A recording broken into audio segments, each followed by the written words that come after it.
So, uh, I wanted to wait a little bit before I did this video because I just had a recent experience. And I felt like if I would have did this video too soon, it was gonna be a little bit of shade in the video because I was still slightly in my feelings. But I feel like I need to do this as therapy. I want to start this video off by saying that this video does not reflect any organization in which I am in affiliation with. These are my personal thoughts, my personal opinion. I do not hate trans men. I do not despise trans men. I do not think that trans men are evil. Um, but I do have a struggle with trans men.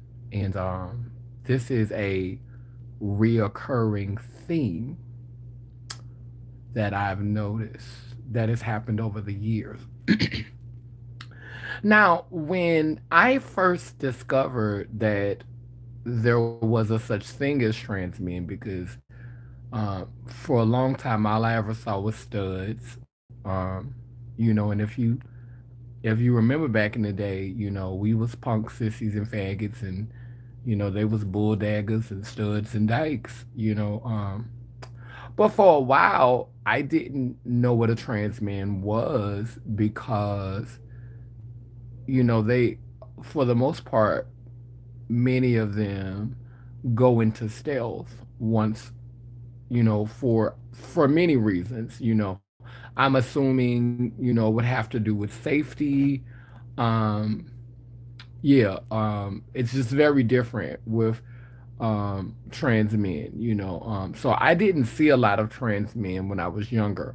And so when I finally discovered trans men or really knew that trans men existed, I think by the time I really knew trans men existed, that there was a such thing as a trans man.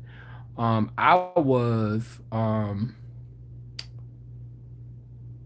was I had done already had my orchiectomy, I like by the time I think I met the first one, I was about 29 years old. I had heard of them. They were like magical unicorns. I had heard of them, but I had never seen any. I had never been in company with one. I had never been cool with them. I knew girls that had dated them and had made babies with them, but I never, been in company with one. I never had been around um a trans man until I was like close to 30 years old. So when I first met trans men, I was fascinated.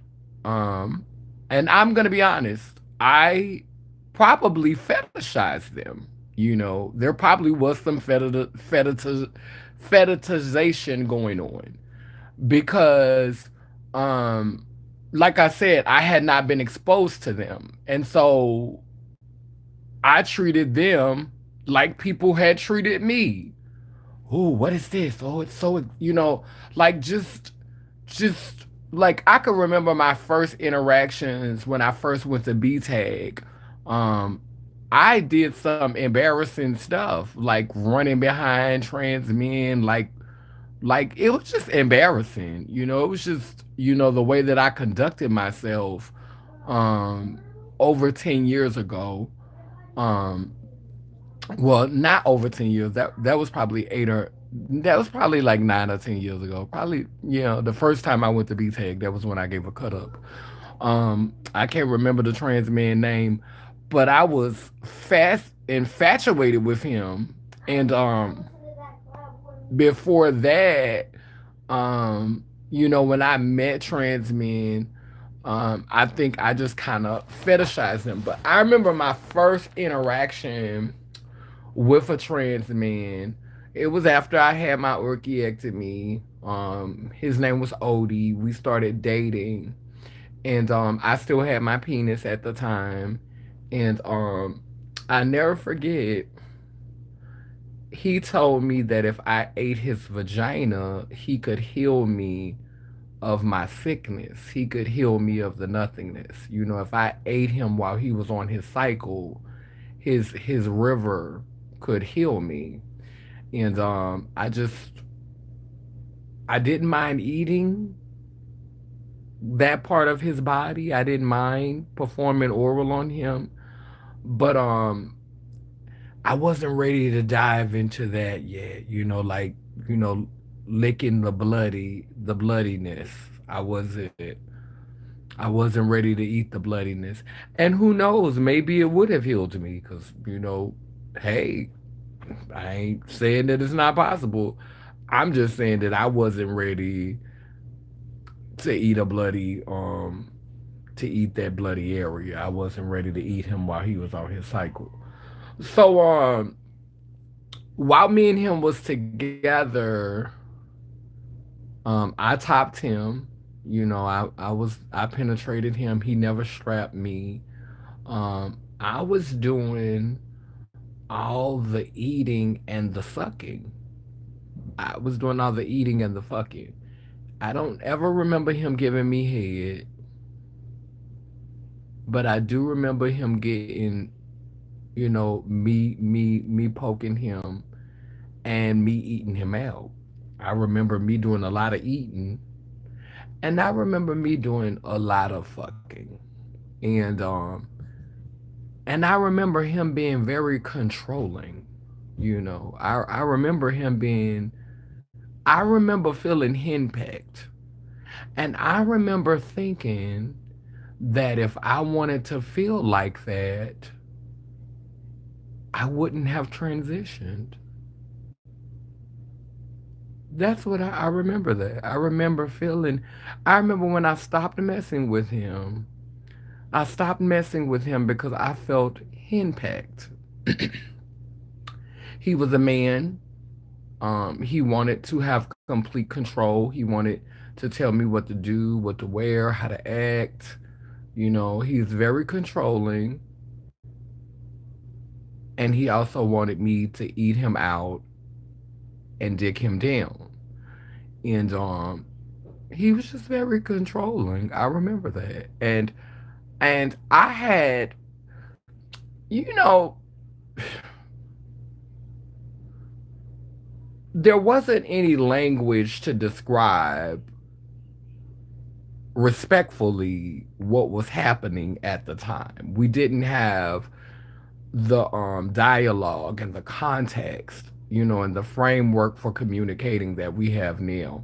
And so back then, it just it felt like we was it felt like both of us was in drag. I was in female drag and he was in male drag, but I was still a henpecked male and he was a controlling female. That's what it felt like. And but I wanted to be with someone who I felt understood me, someone who I felt I could have a deep spiritual connection with. Um I wanted to have something that was real, that had felt realer than what I was doing with the men that I was dating. And so I wanted to give it I wanted to try. I wanted to at least try the best that I could. Um After that experience, I didn't have any experiences with trans masculine beings for a while. I think the next time I had a relationship with the next time I had a relationship with a trans man was, I don't think it was another. Did I have sex with another trans man? No, I did not.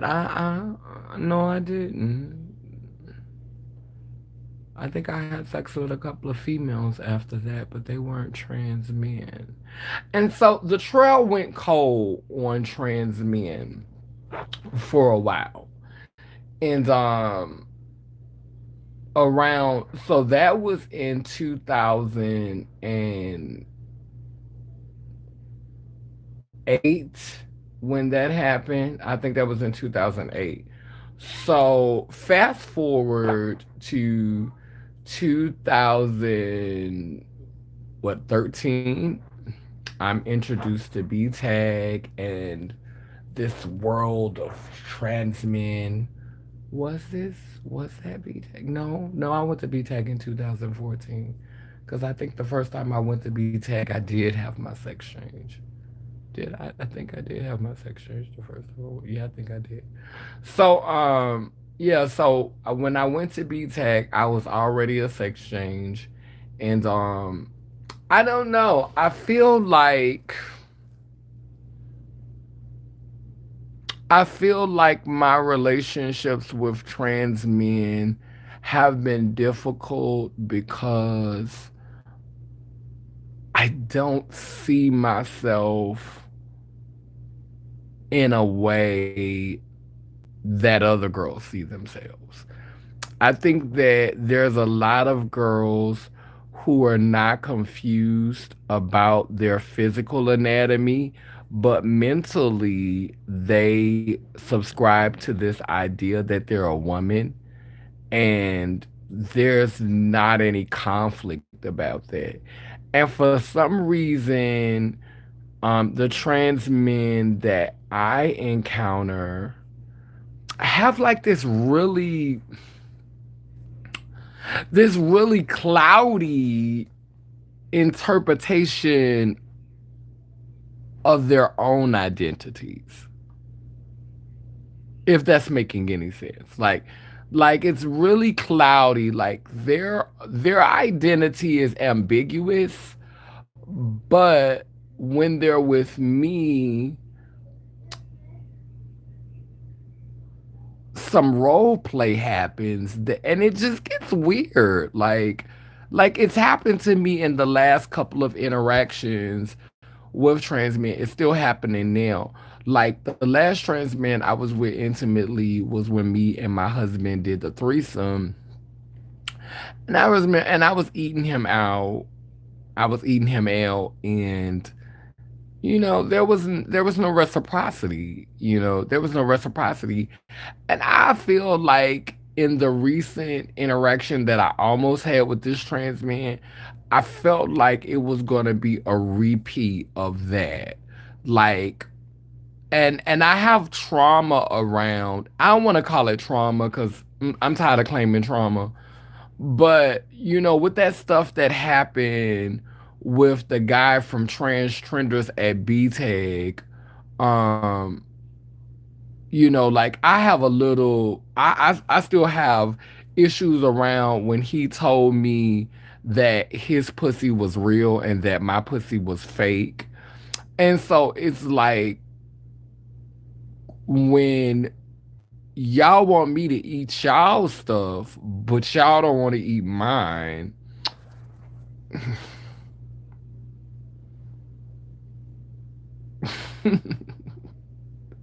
And I'm trying to have this conversation thoughtfully. Like I'm literally trying to have this conversation thoughtfully, and I'm struggling. You hear me struggling with this conversation. But it's like y'all want me to eat y'all, but I can't get ate. Like, what's up with that? Like, is that a man thing, or is that a I'm not eating your neo vagina. Like, what is that about? And I know that all trans men are not like this because I know trans men who are married to girls who are post-op and pre-op. So I know that all trans men are not like this. But why am I meeting the kind of trans men that make me feel like all of this shit is made up? Like, like I'm meeting all these trans men who I feel like transition for male privilege. Not really because you see yourself as a man, not really because you rest in your masculinity, but honestly because you just want the privileges of being a man. You just want to be able to navigate the world as a man. Like, why am I meeting those kind who secretly really still see themselves as women? Because I've heard this in a lot of the rhetoric. I could take your man from you. I got a real pussy. Like, I've heard multiple trans men say things like this to me. And so when we start getting into that whole rabbit hole and we start having conversations like that, it makes me wonder, is this all, because I don't feel like I don't get behind the scenes and be like, cause I'm a man, cause baby, I just be pretending to be a woman in front of camera, but I'm really, I don't do that. Like, what you see is what you get. I know that I'm not biologically XX. I know that I wasn't born with ovaries and fallopian tubes and the capacity to push a baby out my body. I know that I don't have a cycle. I know that. But I am still my mother and my father, my grandmother and my grandfather. I'm still a combination of male and female genetics. I am whole. I feel a closer connection with my mother, with my foremothers. So this is not a joke for me. This is not a game. I'm not playing a game with my identity and who I say I am. I stand 10 toes down in this. I'll die for my beliefs of who I am. And I feel like I meet a lot of trans men who are not authentic. And I feel like presenting as masculine is is just a game for them. I feel like a lot of the ones that I meet, I don't feel that the masculinity is sincere. And also, I think there's a conversation that needs to be had about um, how so many of them have like a lot of them have a lot to say when the cameras is not on. They have a lot to say when ain't nobody looking. But the moment you set up a camera and it be time to talk, a lot of times they go to bird box. They get quiet. But baby, when you cut that camera off, when you ain't got them cameras on and you sit in a quiet room, a lot of the ones I have met will talk you to death. And I don't know if people who know me, who like really, really know me, I get on live and I could talk. And you would think from the way that I go live and and how visible I am that I love talking. You would legit think that. But if you meet me in person, like if you spend a few days around me in person, I don't talk a lot. I am very quiet because I'm always thinking about what I want to create. Um, Things I want to do. Now, if I've been knowing you for a long time and we chopping up and laughing, I'm not gonna sit up and ignore you.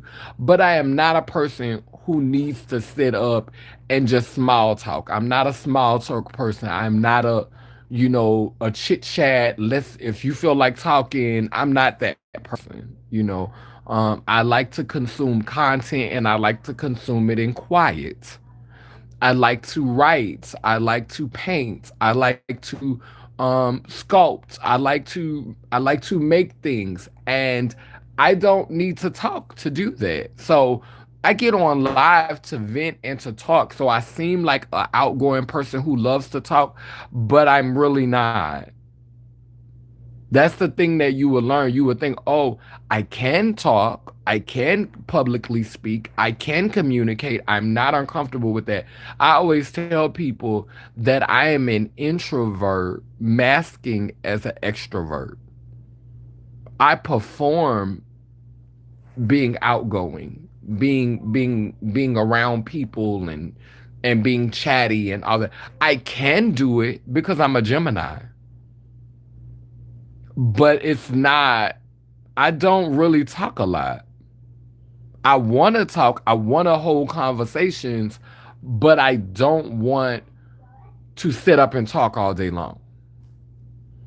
I don't need to process out loud all day.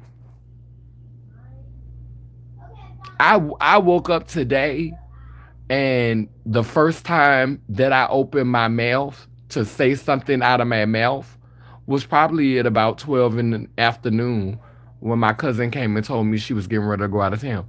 But I hadn't called nobody, hadn't talked to nobody. I'm laying in the bed on the phone. It's 12 o'clock. I ain't even opened my mouth to say one word yet.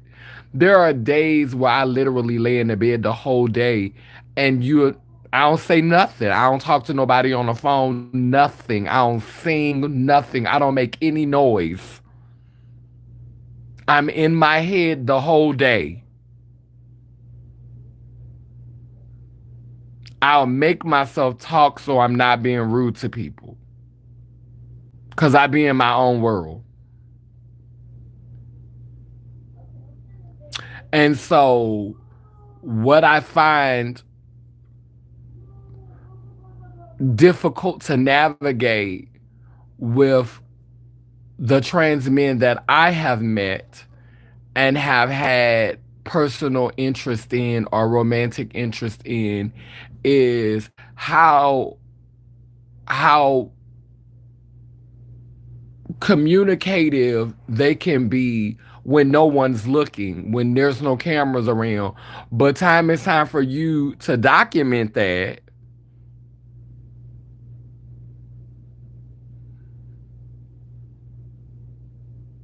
You quiet.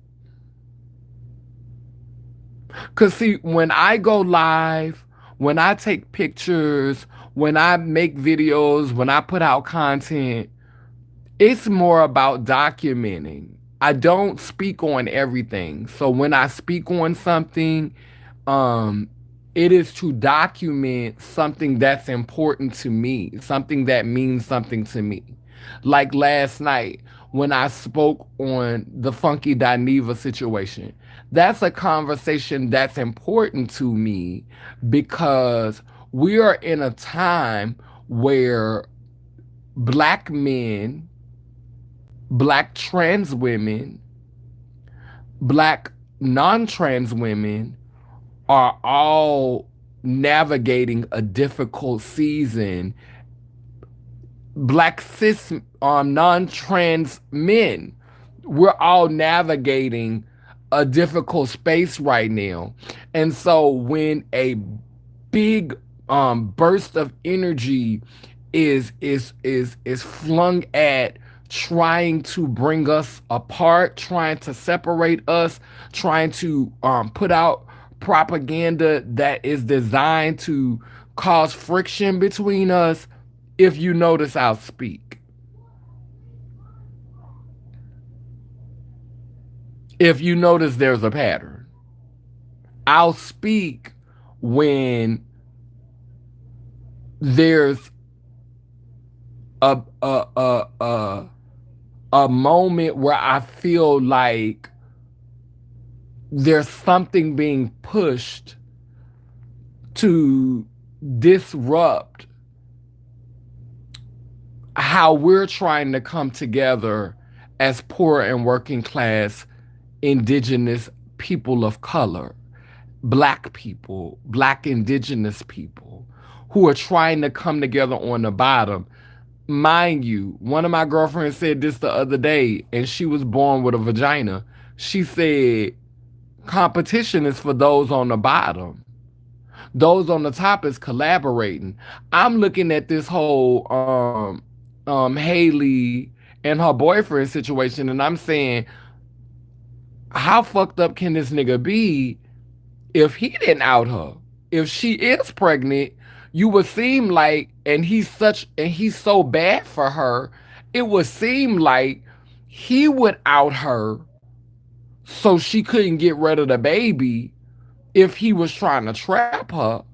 Why would he keep it quiet? You know what I'm saying? Like I'm gonna go to the fans and say he been doing all this other, like, people talking about how bad he is for her and how he messing up her career. But what has she lost since she been with him? She just did the Little Mermaid. He didn't stop that. She in the Color Purple. He ain't stopped that. She just let out a new song that's beautiful. What is he stopping? Y'all would be mad if it was a white boy. Y'all would be mad if it was a square ass nigga. Y'all ain't never happy. People love minding other people's business. So for me, I don't know. The bad boy, the bad boy pairing, like her being paired with a bad boy. If you really look at it, Haley is this good girl. She's right now. She's like the Disney princess. She's like she giving off the tease Brandy used to give when we was young. Brandy was our Haley. You know, Brandy was our Haley. Our generation, Brandy was our Haley. It makes sense for her to be with a bad boy. It wouldn't even make sense if she was with a good boy. We look at her as a goody two shoe. That's too much of the same energy. That don't even, like, if you really just logically think about this, it don't make sense. Sierra is a little bit of a bad girl, so we see her with the nigga she with now. Sierra gonna bust it down. Sierra gonna dress sexy. Sierra might have her ass out sometime. Sierra is gonna give you that energy. So Sierra being with a dude that's a little square and you know, a little, that's a good match for her. So when you really just think about it dynamically, this dude is a good fit for her. He obviously ain't really trying to mess over her that bad, because if she was pregnant, he came and told us. So I just don't get sucked into all of that. That's why I didn't really comment on that last night. I kept the focus on Funky Dineva and the comments that he made.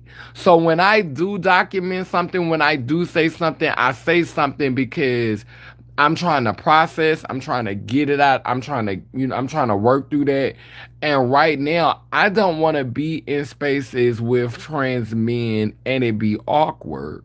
But I'm telling you, like a lot of times when I'm dealing with trans men, sometimes I question the authenticity of the whole fucking trans movement. And that's just me being honest. Sometimes I question the authenticity of of trans binaryism. Like, is it really possible? Because at the end of the day, I feel like the villains are really trans women. Trans men don't get villainized because them motherfuckers be being quiet. Then trans men play both sides of the fence a lot of times. Not all of them, but a lot of the ones that I know, they play both sides of the fence. They still use that female access and that female card when it's convenient, and then turn around and use that trans card. Then turn around and use that man card. So you gatekeeping over here in womanhood, then you gatekeeping over here in transness, then you gatekeeping over here in manhood.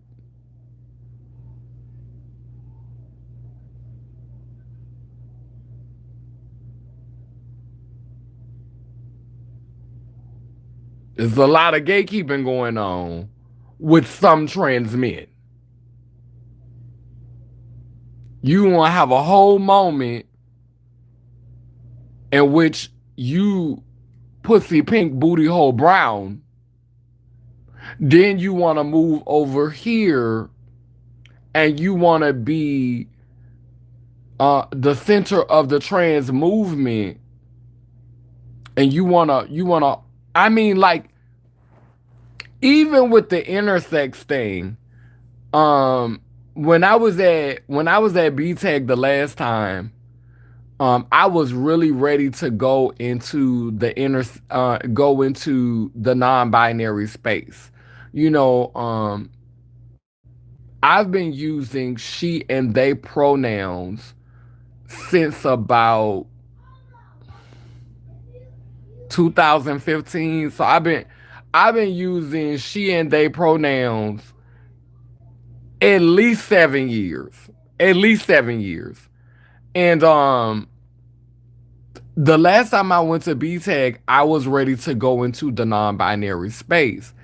And because I had said something about one of the trans masculine beings who was in the space, they refused me access to the space. Now, mind you, when I said what I said about this person, I said it on a live video on my personal platform. How can you motherfucking keep me out of a space because of something I said on the internet? That's like, you can't get any more gatekeepish than that. Like, you are literally um violating my right, my freedom of speech. Telling me I can't come in a space because I said something about somebody who I had a relationship with prior to the event. Now, it would have been one thing if I didn't know this person from a can of paint and I said something negative about this person at the event. I attacked this person at the event. But I'm sitting on a platform speaking from my personal experiences with this person and what I know about this person personally.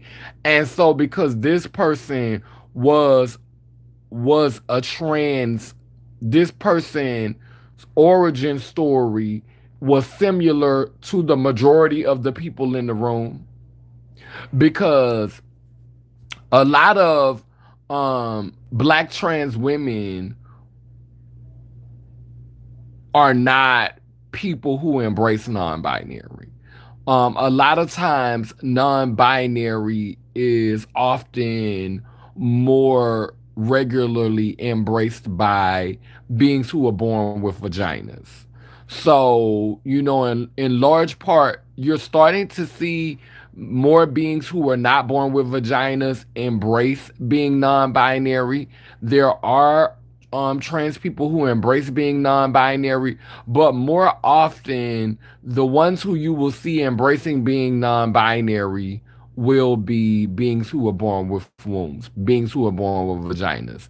And so, because most of the room was beings who was born with vaginas,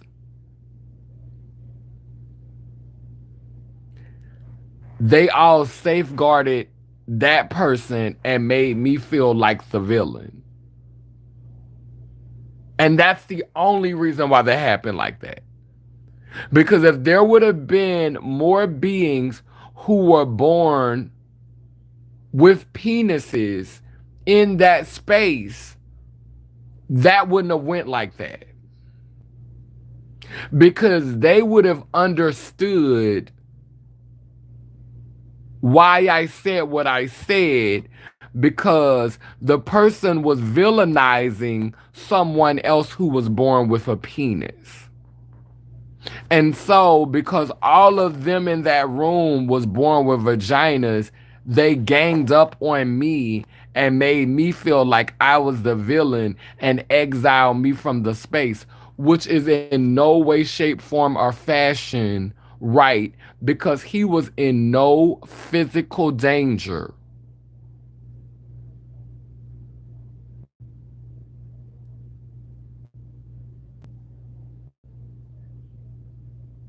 As a matter of fact, they put me out of there so he could take up space to talk about what happened to him. So I think even if I would have said nothing, they would have found a way to get me out of that room because he wanted to use that as a space to talk about what happened to him. Let's talk about them politics.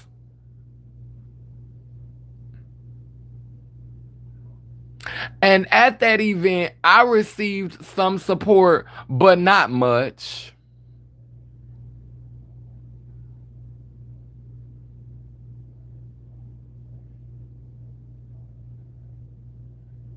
And at the end of the day, I think that's when the rift really started to come between me and Diamond. And I get why Diamond didn't support me. She didn't support me because she didn't support me because I was wrong. She didn't support me because she's been with B-Tech since the beginning. That's her baby too. She wasn't finna jeopardize her bag and jeopardize her power and jeopardize her access from starting a war with a bunch of trans men. It wasn't that serious. I don't know you like that. So I get it. Is it fair? Is it right? I don't think so, but I get it. I'm not mad at her about it. I get it. But what I was upset about was her gaslighting me.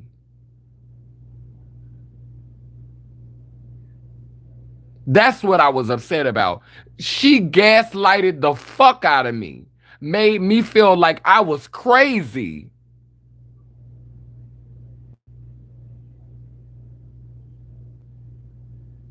Made me feel like I was crazy. And let me tell you something. I used to look up to Diamond Styles. She younger than me and I looked up to her. I still have a lot of respect for her. And that's why I say the things that I say. That's why I made the video when I said the things that I said about her because I'm hurt and I'm not like other people. I don't walk around holding stuff in. I don't walk around holding trauma in so that I could keep being shady to people. I don't have that philosophy when you show me who you are when people show you who they are, believe them. I believe that people are constantly changing. Hopefully, I believe that people are constantly growing. I believe that people go through seasons. I believe that you can meet a person given this energy, and if you meet them a few years later, they could grow. Some things can happen if they have been experiencing life and they haven't been hiding from life. I believe that change is possible. I am not the type of person that believe that a leopard never changes its spots. Because if I believe that, then everything is fucking doomed. There's no hope. Why do you do anything if you don't believe it's change is possible? If you don't believe that people can change, why do you fight for rights? Why do you advocate? Why do you start these organizations? Why do you get out here and try to change people's minds? Why do you vote? Why do you do any of the things that you do if you don't believe that people are capable of change? So I don't buy into that bullshit. And she gaslighted the shit out of me at the last B tag that I was at. And I'm hurt by that. Because she always preaching black liberation and equity and all of this type of stuff. And I have been hurt because the way that I was made to feel because I got on my live and I spoke my truth on a relationship that I had with him.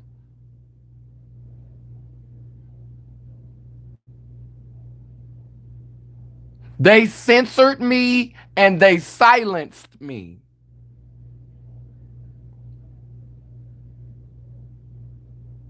And you did not give me access. And I want to say thank you to SB Esperanza at B Tag, because Esperanza was so sweet to me. Everybody else was kind of shady except for TD Renee.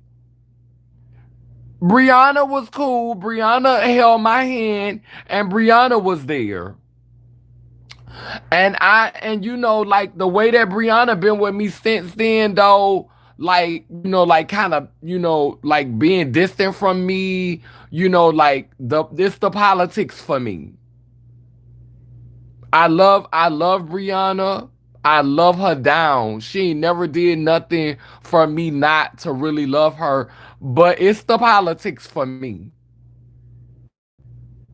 But she held me down at the event.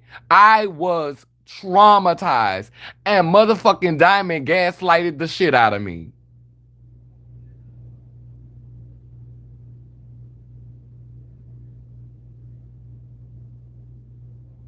And our relationship have not been the same since then. I wanted to go into the gender non-conforming space. I didn't want to go into the trans space. And it was like I was thrown back in with the trans women because the beings that was born with the vaginas had declared that you can't sit with us.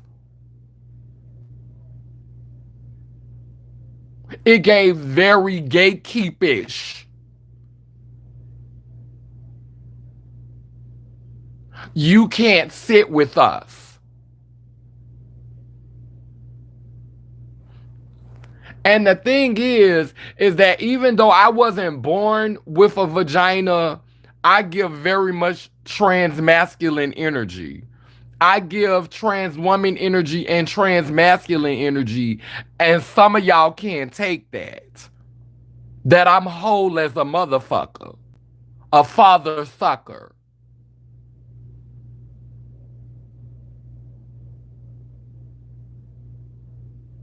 That's y'all can't take that. I don't look like a gay man being non-binary.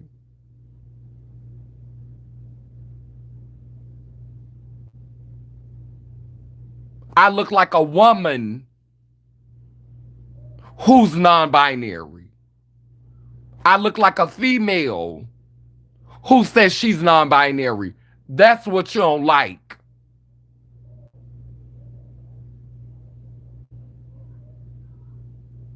Y'all supposed to be the only ones that could do that.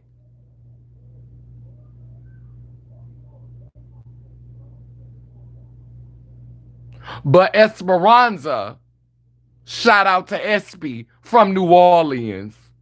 She told me, you do it.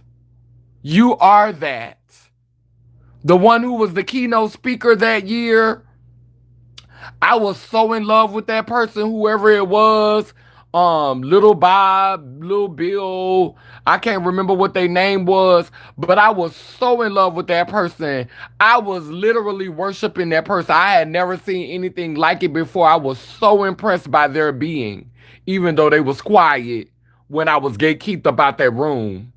But when I went and told Esperanza how much I liked that person, she said, "You know, you do the same thing, huh? You know that's how you show up. You know that, right?"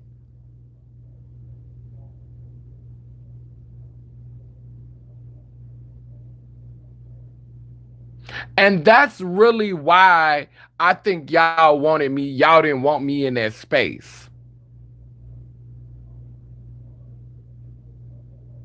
Cause cause I'm supposed to be just begging to be fish. I'm supposed to be begging to be what y'all don't want to be. I'm not supposed to be that evolved. I'm not supposed to be in that space of consciousness. How dare I? Y'all are not there anymore. The stone is rolled away. Y'all have already moved on. Y'all done been Y'all was born with the womb, done lived womanhood out, done been girls, got OT, been a trans man for a little while. That didn't work for you. So you decided that you're non-binary now. And so you all get to sit in that space, but not this one. And the rest of the girls, the rest of the black trans girls, they be so happy to get a she.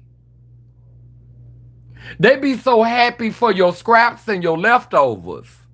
They be so happy to say my pronouns are her and hers, she, hers, and hers. They be so happy to get a she.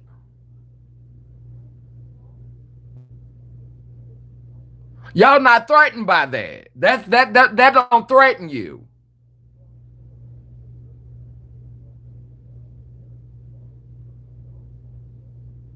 All the girls be so happy to be a binary. They be so happy to be a halfling.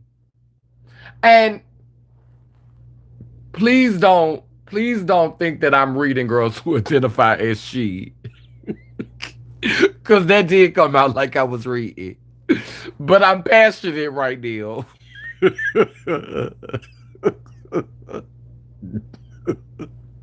That came out like I was reading. Ooh-wee. I ain't got a little.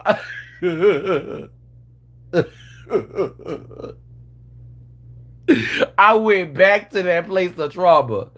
So excuse me, sisters who are binary and who like your her, hers, and she pronouns. Forgive me for that. If you felt like I was reading, it's just that I'm whole too. I'm my mother and my father.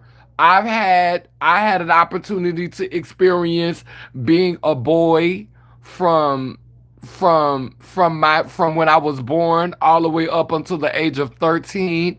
I started my transition at 14, went through an awkward period of being called a drag queen, a female impersonator, went through all of that, which was probably another gender non-conforming area. We just didn't have the language at the time. Um, I've had a chance to live as a woman, have my sex change, and after I had my sex change, I realized that the binary didn't quite have the capacity for me. I had my sex change in 2014. In 2015, I realized that the binary did not have capacity for me. And ever since 2015, I've been walking in that truth. And so then the gender nonconforming movement becomes stronger, but y'all want to cherry pick who gets to sit in that space. Because y'all know that gender nonconforming is the movement that's gonna come, that's gonna really, really, really motherfucking set the record straight. I can't tell you how many non-trans women who identify with she and they pronouns. I can't tell you how many spaces I'm in and how many meetings I'm in where non-trans women are identifying as she and they, who are building collective power.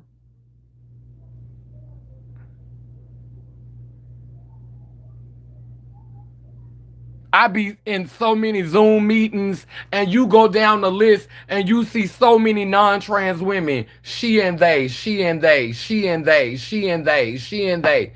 So many non-trans, um, for all intents and purposes, you will look at them and see a cis female. And they're saying she and they, she and they, she and they, pushing, pushing us towards a gender non-conforming society. Y'all think that trans is it? The only reason why trans is getting all the steam that it's getting is because a lot of womb bearing beings are really honestly ready to move us into a gender non-conforming society. Trans is just the vehicle. Gender nonconforming is the movement. It's like back in the day before we had trans language, um, they would use the drag queens, Marsha P, the transvestites, they would use them to bring attention to the harm and the violence. They would use that like because this is the visible proof of what's going on. Meanwhile, the gender nonconforming, which many times look like cis people, take us back to the LGBT. Gay, lesbian, bisexual look like regular cis people. But who was the vehicle to bring attention to the atrocities that was happening to the LGBT community? The cross dressers and the transvestites, the drag queens.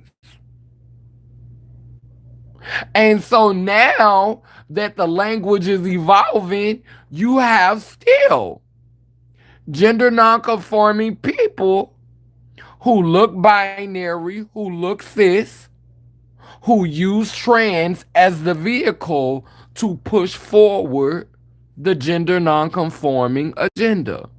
Not saying that the agenda is a bad thing. I'm here for a gender nonconforming society. I don't have a problem with it. I can coexist. I would rather that than what we have now. So I'm not tripping. But I don't like the gatekeeping. And I feel like with the trans, I feel like with some trans men, I could be saying this because I've been hurt by so many of them, um, bamboozled, duped.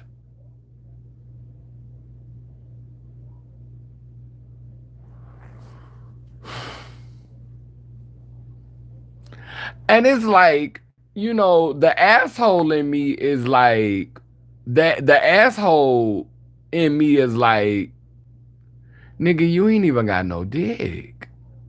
Like that's what the asshole in me is saying. Like I'm letting you fuck over me and you can't even fuck me with your dick. And I've thought this, but I've never said that. But yet and still, you motherfuckers could tell me that my pussy fake and yours real. Like I thought that for years. I've never told a trans man that. I've never came out of my mouth and verbally said, I'm taking this bullshit off of you and you can't even fuck me with a real dick. I've never verbalized that. This is my first time ever saying that shit out loud. But you can tell me that my pussy fake and yours real.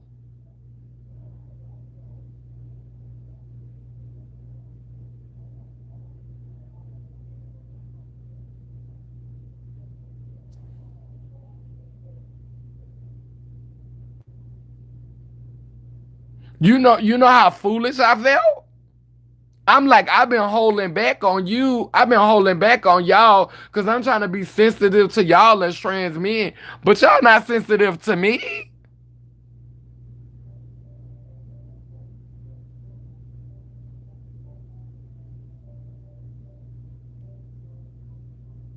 Imagine having a trans man tell you your pussy fake and his pussy real. And at the same time, I need to validate your manhood. If not, I'm disrespecting you.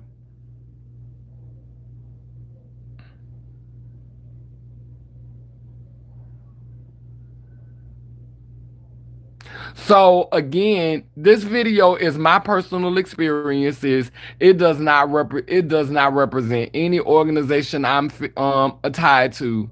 YouTube has been my medium to do self therapy because I believe in my own therapist.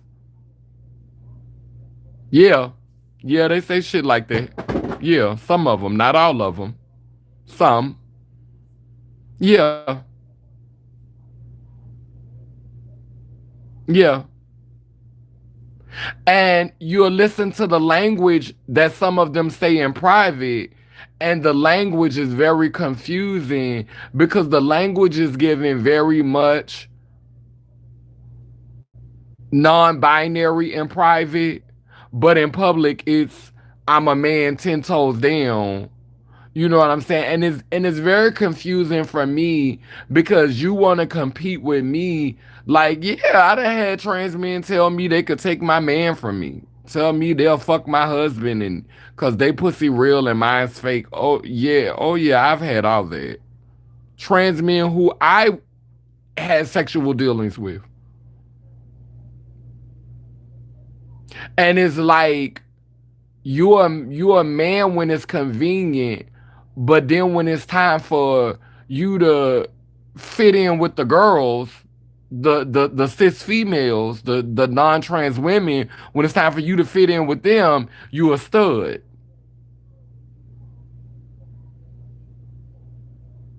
Then when it's convenient, you trans.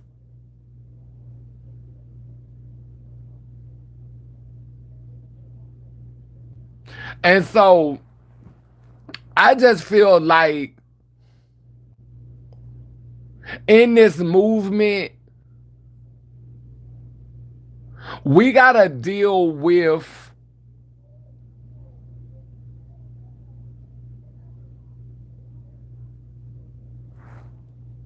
a lot of things like even when you look at over the past like how many times trans women have been villainized and made out to look like rapists by some of our trans brothers. But behind the scenes, and this is not me slut shaming trans men, I've taken testosterone as a sex change.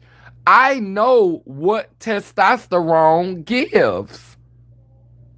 The first time I took testosterone, I was fucking like a rabbit.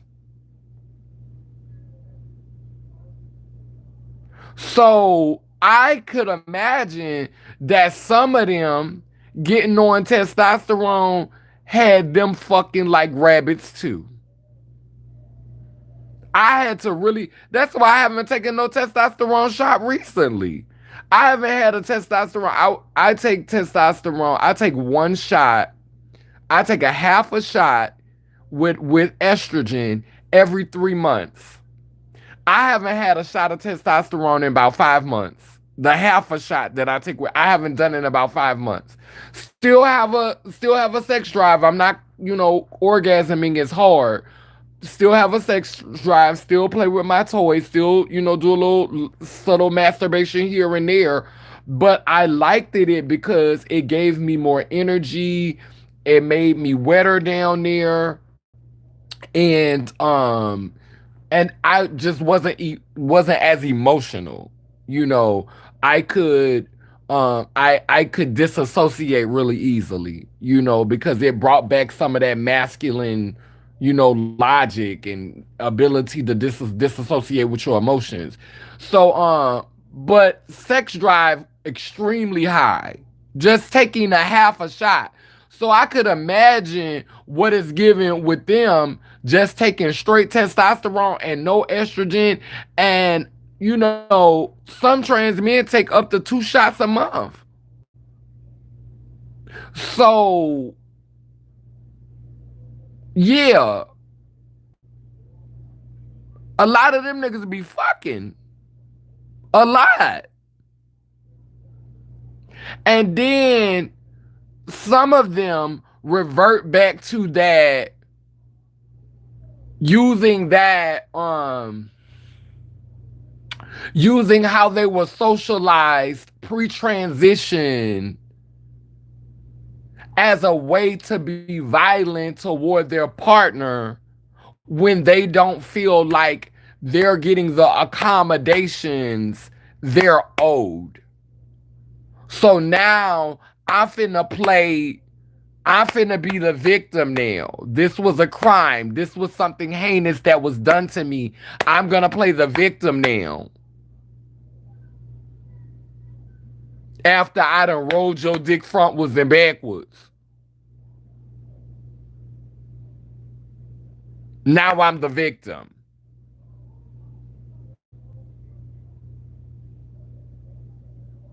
And I have no doubt if I would have still had my penis, one of them probably would have got me together too.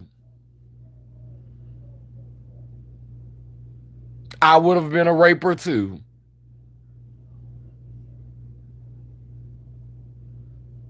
The girls tried to get me together, so I know one of them would have tried to get me together.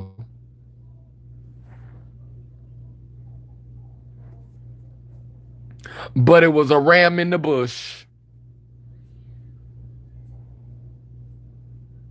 Or should I say it wasn't a ram in the bush?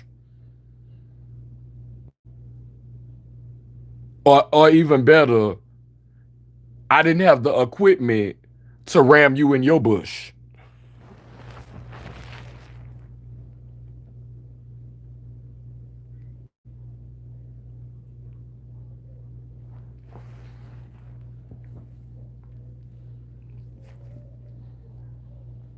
Yeah. So this is not a video that's created to bash trans men. As I said at the beginning of the video,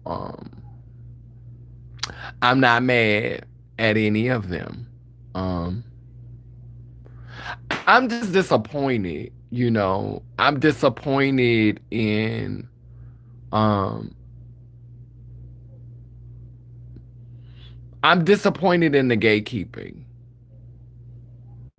I'm disappointed in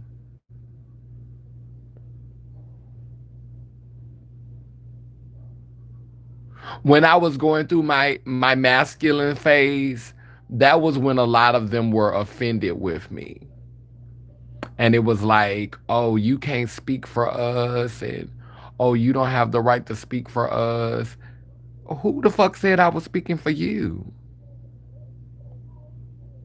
Like, what you really meant was, "Shut up. We don't want you talking." Motherfuckers try to make it look like you speaking for them. How the fuck am I speaking for you? I don't remember you giving me no check to represent you, nigga. So how am I speaking for you?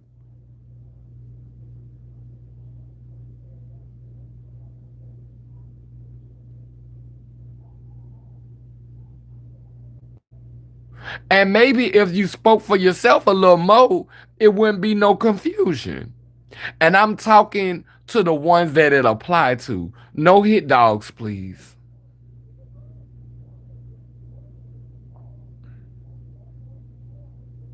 But what y'all really mad about is y'all wanted me to be so happy to be binary, be so happy for my she. Y'all didn't want me taking up space in non-binary spaces.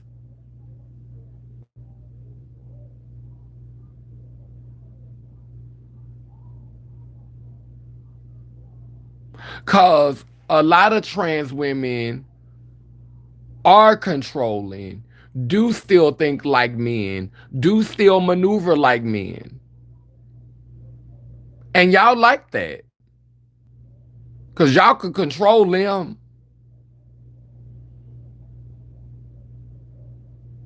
But see a whole bitch like me, the one who been doing that work,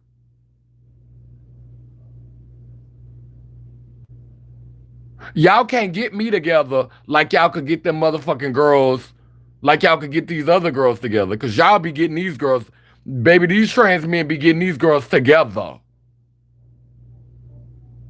They gets binary girls together. Don't let you still be fully functional. They gonna get you together. They gonna claim all type of misogyny. They gonna claim that you have some antiquated. Oh, they gonna give you all that. They gonna give you some language that they done made up, cause a lot of them motherfuckers don't never stop talking to make up for that inadequacy of not having that dick. Like I said, when I got rid of my dick, I had to learn how to fuck a bitch mentally. Well, guess who been working on that shit forever? That's all they do is sit behind the scenes and motherfucking plot and scheme and motherfucking document and record. How dare you do it too? How dare you be ready too?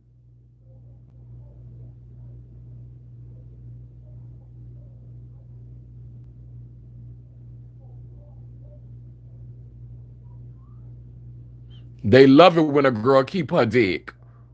So she'll have to use that primitive tool.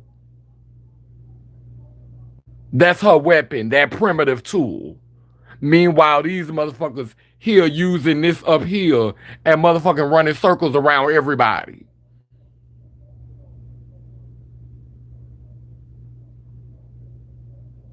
You can't sit with us.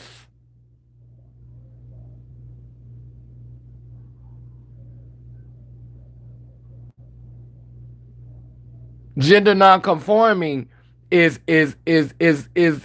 true divinity in a lot of religions.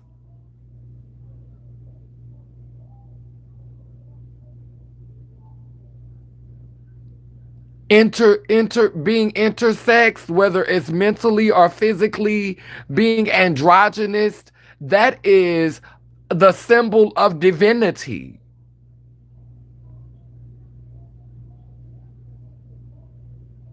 Binary, them lower levels, them orishas, you know, motherfucking creation gods and goddesses. They were hermaphroditic. They were self-propelled.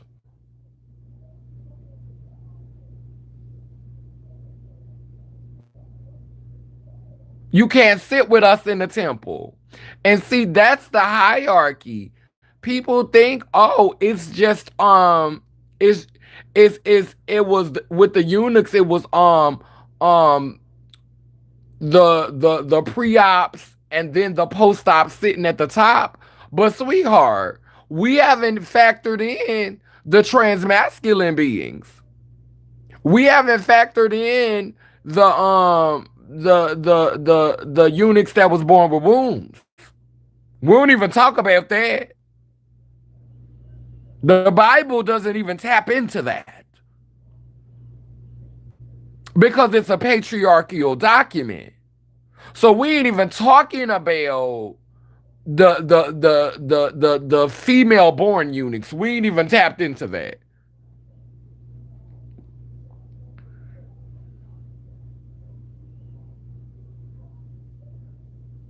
But there was a place for them in there too.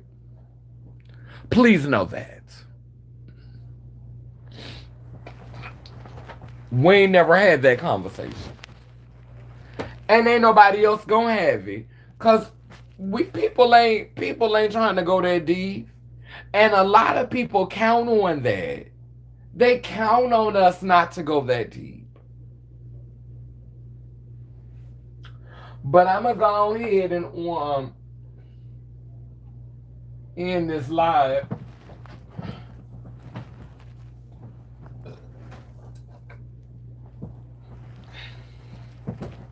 Cause I wanna smoke me a joint. But let's light this candle.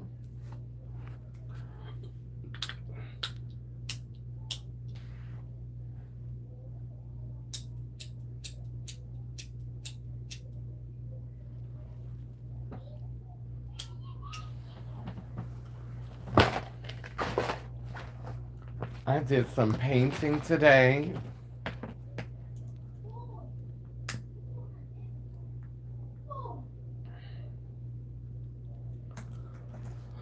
We light this candle to acknowledge the ancestors who are here, the ancestors who have come, and the ancestors who are coming. I will probably unpack this video again, you know, because I'm really legitimately trying to heal. Um, because I realize that the ancestors are moving me into a space and where I need to have better relationships with a lot of people. And I'm not a disingenuous person. I don't walk around harboring ill will for people and grinning their face. I don't walk around harboring resentment for people or dislike for people and grinning their face. Like I can be cordial, I can keep it cute, but I can't be in your face for a long period of time if I really legit don't fuck with you.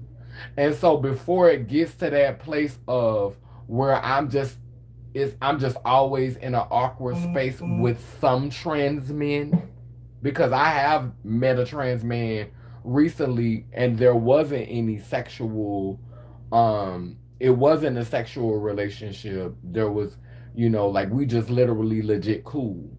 And and the trans man was cool. And then I have another trans man who I work with professionally, and he cool as fuck. So like trans men who I'm friends with, like just friends with, is cool.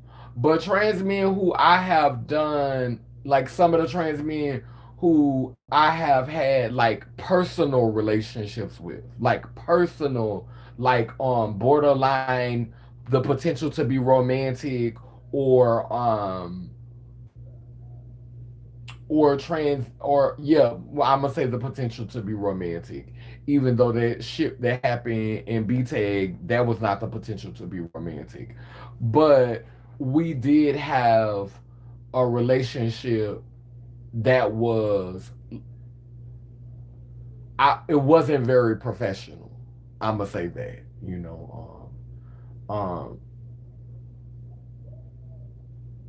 yeah.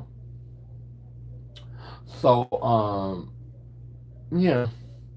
So I'm trying to heal because I don't want to be around people taking out pain that I've experienced from dealing with other trans masculine beings. I don't want to take that out on every trans man I meet. I don't want to be in their faces and not be genuine. I don't want to be around um certain gender non-conforming people who are born with wombs and who are born with vaginas and feel inferior and feel like I'm supposed to be intimidated or like I'm supposed to know my place. Like I don't want to feel like that. And so the only way to deal with it is to call it out. And I have not been allowed in a space like the last time when I was at BTAG, that would have been a great opportunity for us to have that conversation in that space, for us to be able to talk about that. But they chose that as an opportunity to gatekeep. They chose that as an opportunity to act like white supremacy has towards black people and queer people and women.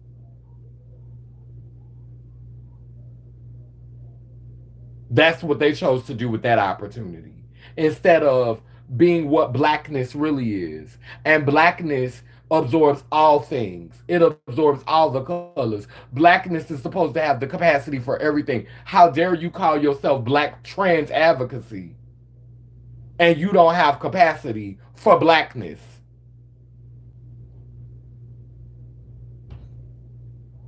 And you doing some colonizer shit.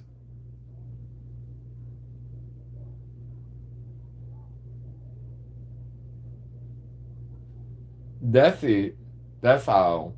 It could have been an opportunity to communicate. It could have been an opportunity. And because I don't have the spaces and the places to come in and communicate that, I come to my platform and I do it. And some of y'all gonna take this the wrong way. Some of y'all gonna pick out the parts that you want to pick out to say I said this and say I said that. That's on you, boo. But what you're not about to do is silence me on my own platform.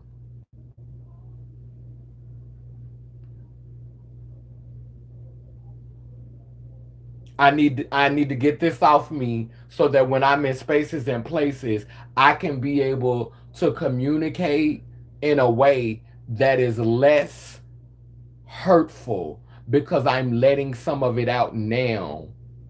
Thank you for the ones who are listening. Thank you for the ones who are supporting me. Thank you for the ones who understand that I need to be able to express myself. I need to be able to communicate myself. I don't need to be walking around carrying this stuff, letting this stuff fester like a lot of y'all do. That's why y'all fucking gatekeepers. Because you haven't done the work that you need to do on yourself. That's why you gatekeep every resource you get. That's why you want to decide who could sit at the table and who can't.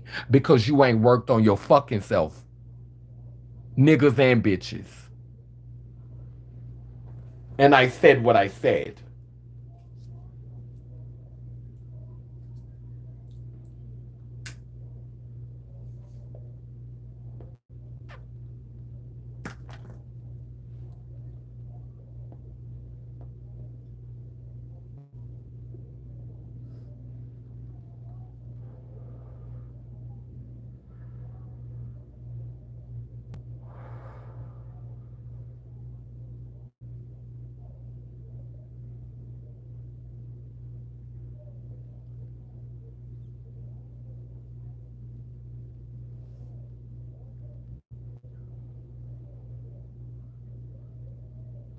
Heaven knows you're an angel, angel, angel, angel. Black girl, that black girl with the black girl hair. Took a little time. God said you're an angel.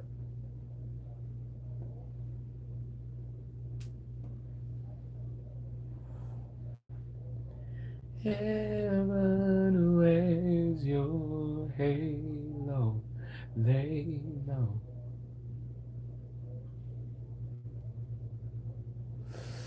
Okay. So hopefully the next time I have this conversation, we started from the beginning.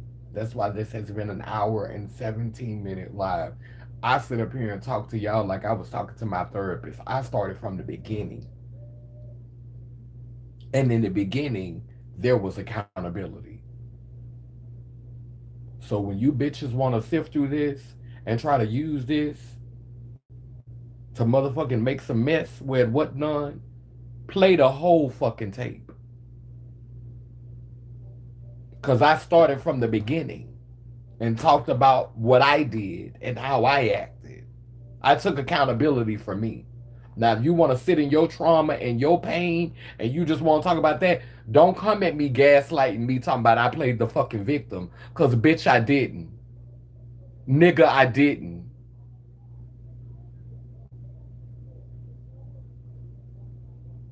But don't gaslight me with that bullshit.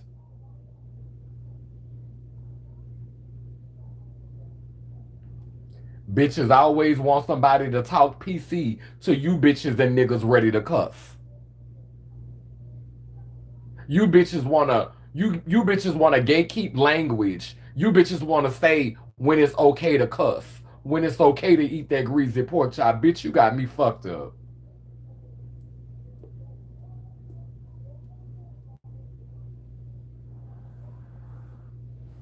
I put out a lot of positive content. I put out a lot of positive messages. I put out a lot of healing messages.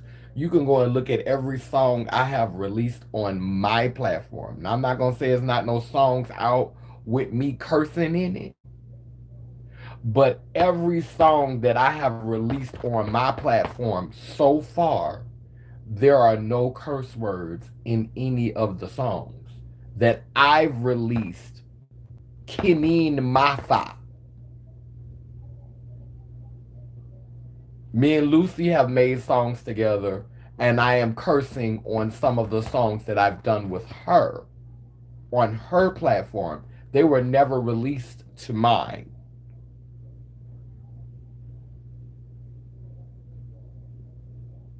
All of the music that I've released, I have countless bodies of work where I'm not cussing nobody out, where I'm talking with love and compassion.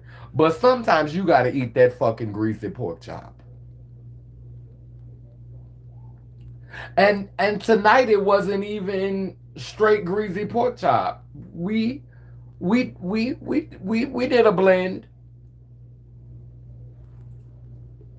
I'm whole. The pink and the blue.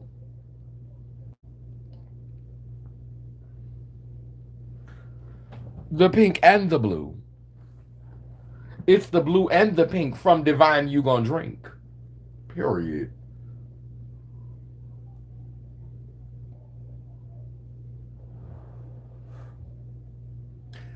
Anyway, this candle represents the past, the present, and the future. We honor the ancestors who've come, the ancestors who are here, and the ancestors who are coming. Um, yeah, this is a sore spot for me. And I've been waiting to talk about it because I really honestly wanted to talk about it last week. And if I would have talked about it last week, the week before last, because this happened 2 weeks ago, it would have saved an argument that I had with my Mada. You know, one of my mentors called me and I was real snappy with her because even though she identified with female pronouns, I still be seeing her as a trans man because she handsome and very masculine and very aggressive. And it's the only person who can get on the phone with me and control the conversation. Sometimes I don't get a word in edgewise. And you know, anybody who know me, it ain't too many people that can pull that off. But she can. And baby, I was a little snappy with her. And we ain't had an argument, and I can't tell you when the last time we had an argument. And had an argument. And the reason why we had the argument was because I was mad about him and took it out on her.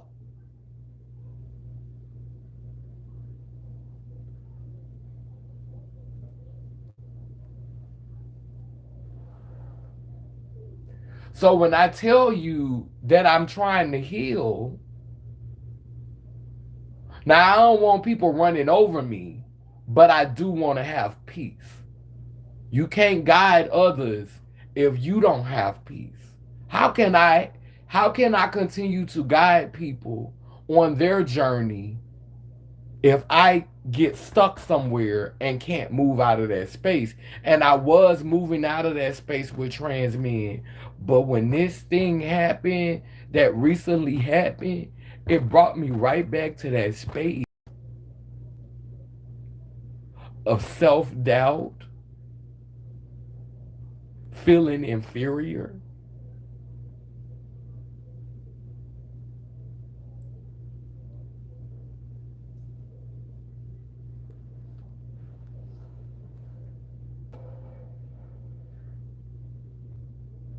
feeling not good enough.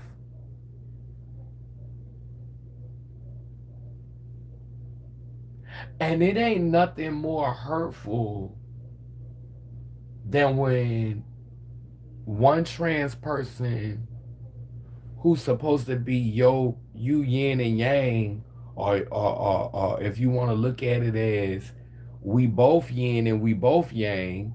I'm a little more yin and you're a little more yang, or you're a little more yang and I'm a little more yin, if you want to look at it like that. But either way, this expectation of balancing each other, and this and the person that you want to be with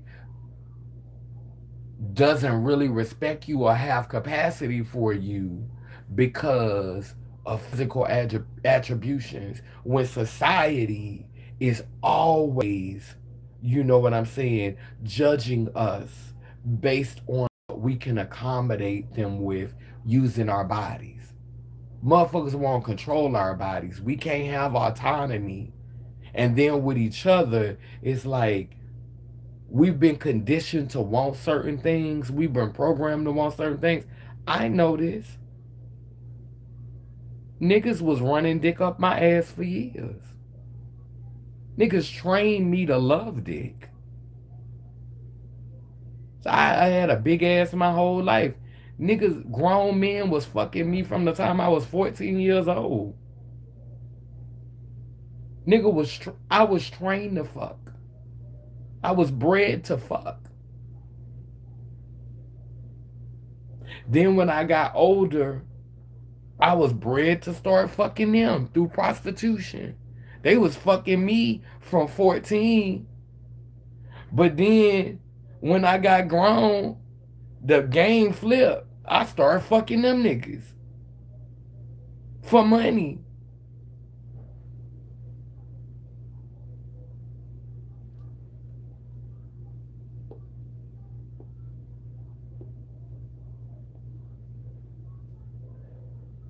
So when you with somebody who's supposed to understand you, where you think they supposed to understand you, but secretly they think they better than you because they was born with a capacity that you wasn't born with. They think secretly you mimicking them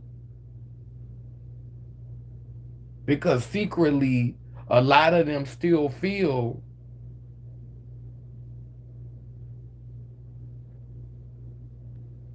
that their womb is superior.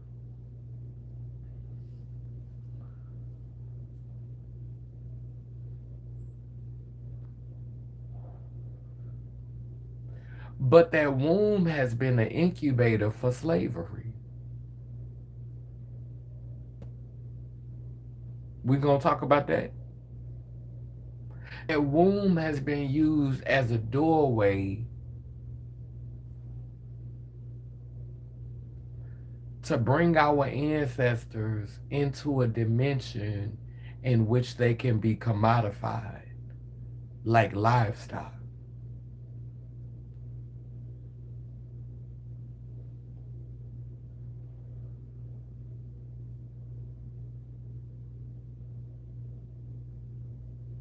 And these niggas seed ain't shit.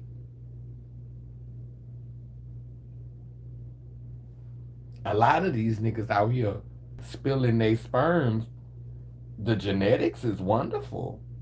I mean, the body and the face is everything. Oh my goodness, he's so beautiful to look at. But he is empty and hollow as a chocolate Easter bunny.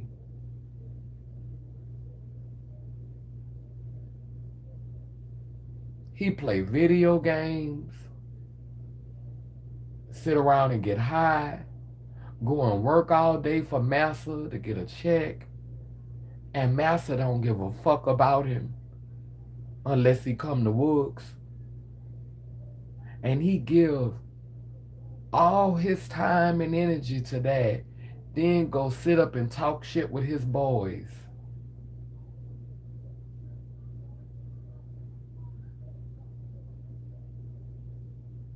But where's the soul at? You don't, like, a lot of these men don't know what they stand for. They don't know what they believe in.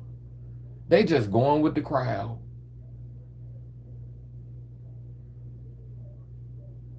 They do not have their own identity.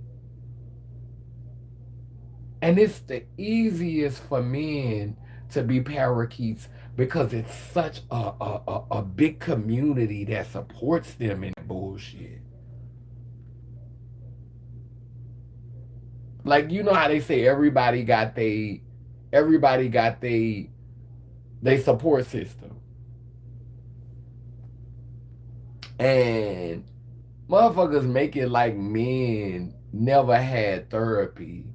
Nigga, y'all got pastors that y'all could bond with, because most of the time the pastor is a man. You got motherfucking deacons you could talk to. You can go to the barber shop and talk to motherfuckers. You could talk to your coach on your football team, on your basketball team. Like, y'all had so much.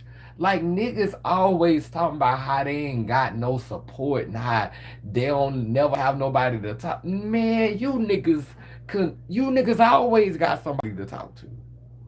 Who the fuck can I talk to as a whole being?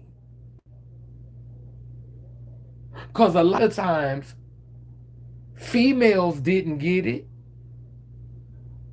because they thought I was trying to be them.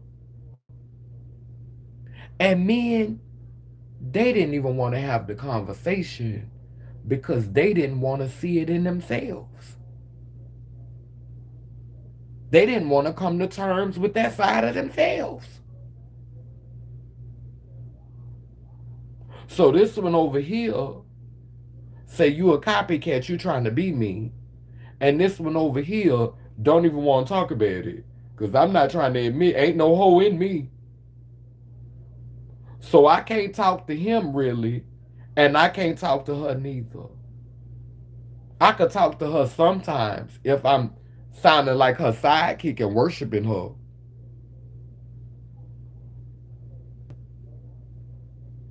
That's when she got time. And then him, I got to be busting it open, spreading it wide, being his bitch. So who the fuck can a whole one talk to? A lot of times I don't have nobody to talk to but myself.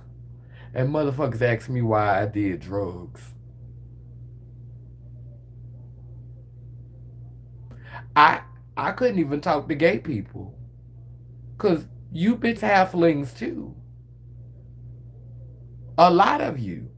Because it benefits you to play man, to play that role. You gay this and gay that on the internet. But when you maneuvering through the hood, it's a lot of you gay men that don't move through the streets like you move on the internet.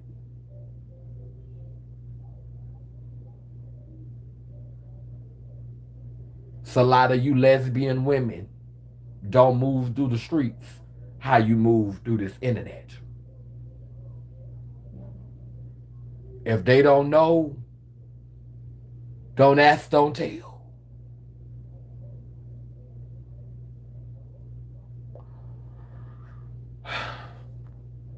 But my challenge has been my whole life is understanding the lack of representation that we have as trans people, as as dual spirited people, as people who sit on intersections and blur gender lines.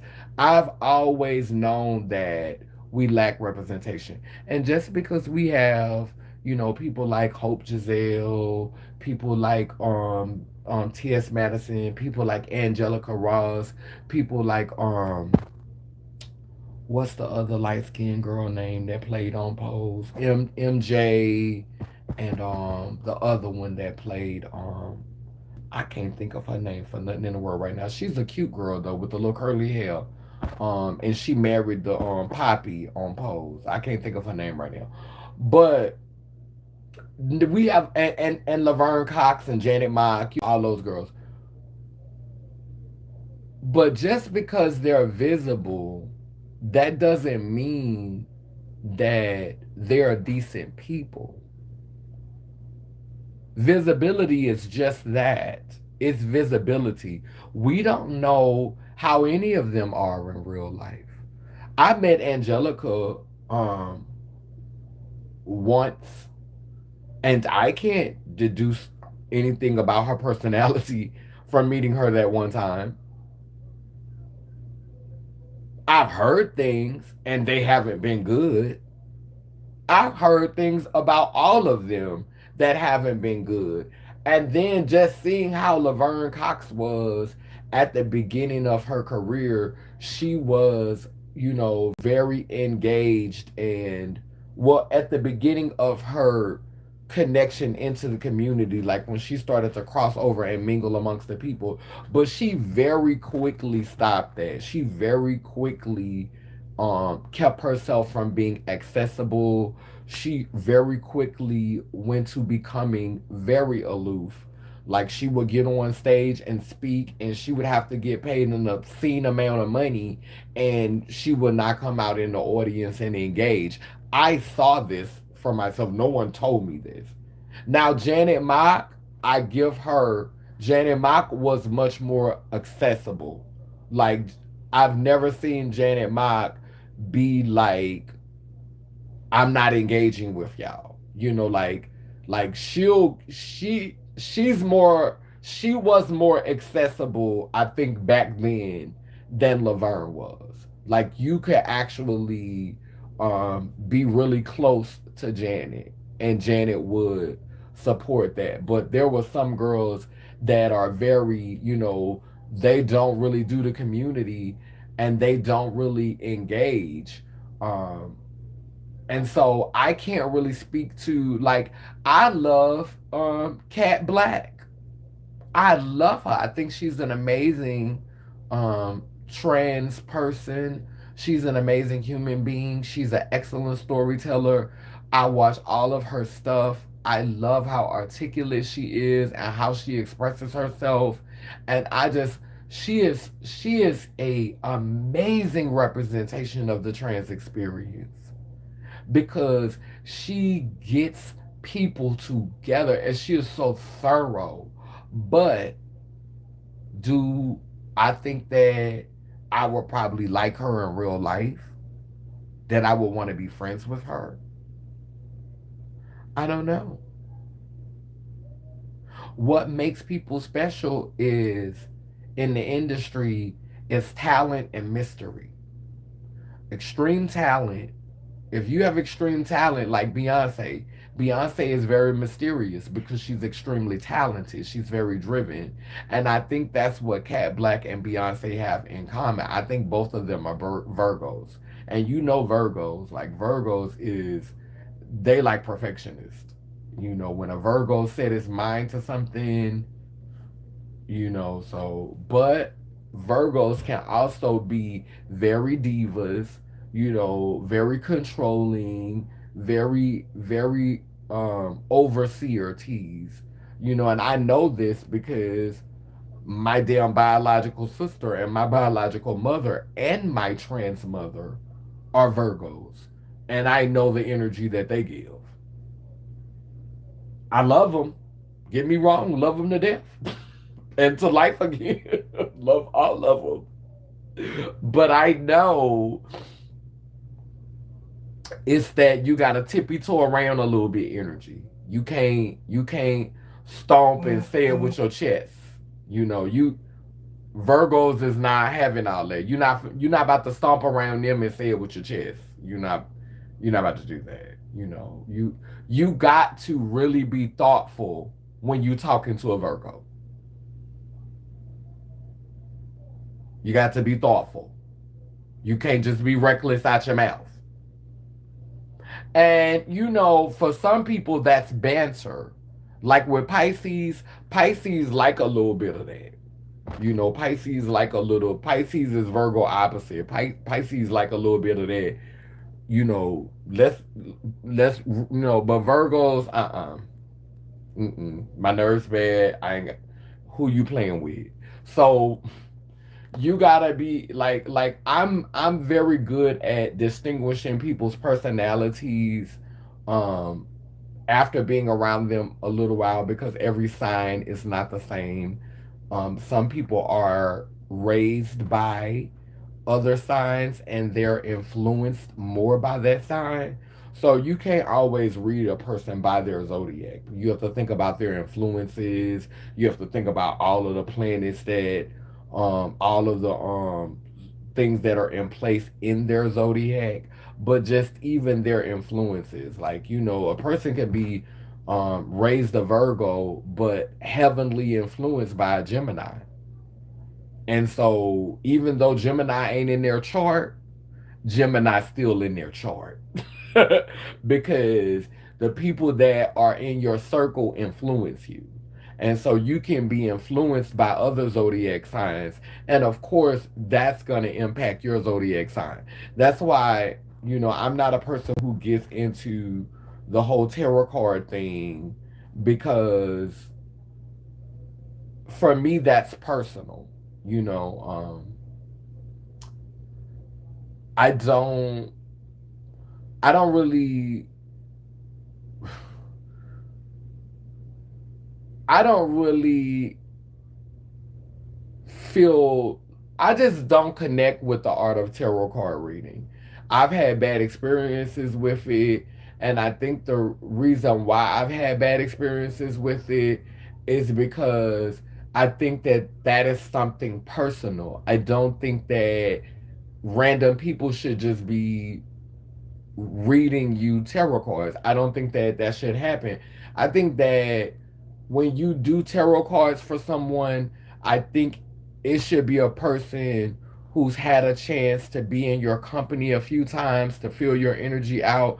I don't think that someone should just be randomly reading you cards. Somebody you literally just met and you're walking up to them, trusting them to give you an accurate reading. And this is going to sound offensive to some people, but that is to me a sign of being a sheep. When you, and I have done this before, you know I've done it before, so I'm not condemning because I can't, because I've done it before. But allowing a stranger to read your tarot cards,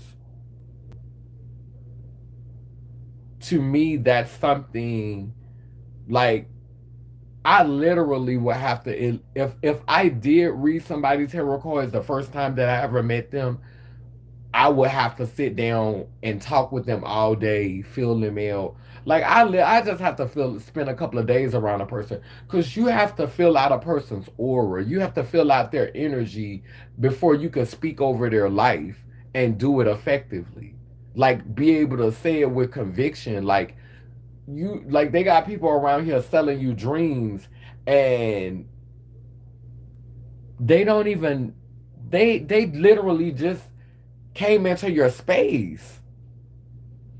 So I never, like, I don't get into that. And when people start coming around me with tarot cards and stuff like that, I don't put it down. I just don't participate.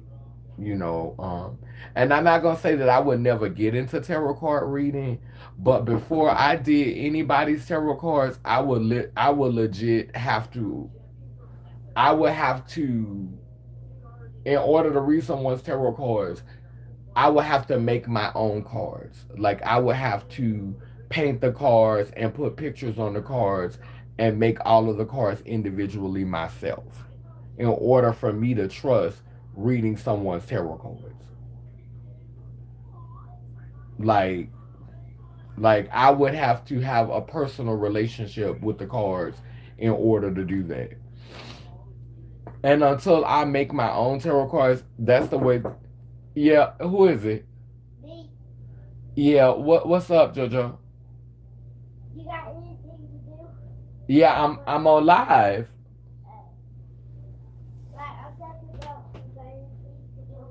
Yeah, not right now, JoJo. I'm coming though. Yeah. But yeah, I that's the reason why I had to make my own, I had to make my own Baphomet. um I had to make my, like when it comes to like sculptures and my art, like I have to do my own things because I know my intentions. I know what my intentions are. And a lot of people have their opinions of me, but I have not aligned myself with a lot of the entities and the corporations that many of the people who are pointing their fingers at me, trying to gaslight me and make me look crazy, y'all the ones who affiliated with all these organizations that's doing all this fuck shit to people. Y'all affiliated with all of these people that's out here scamming people, that's out here getting over on people. That's y'all can say whatever you want to say about me as an individual. You could say, oh, I align myself with prostitutes. You could say, oh, I align myself with queer people. Oh, I align myself with addicts. Oh, I align myself with people who was HIV positive. So did Jesus, if you believe in that.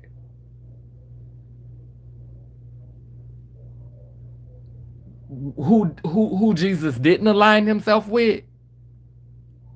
Corporations, institutions.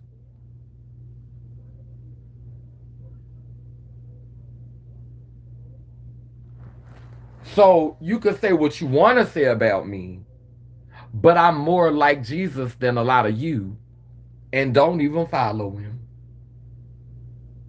Why? Because a lot of y'all follow him because you're not actually trying to live up to that standard. You all talk and no action.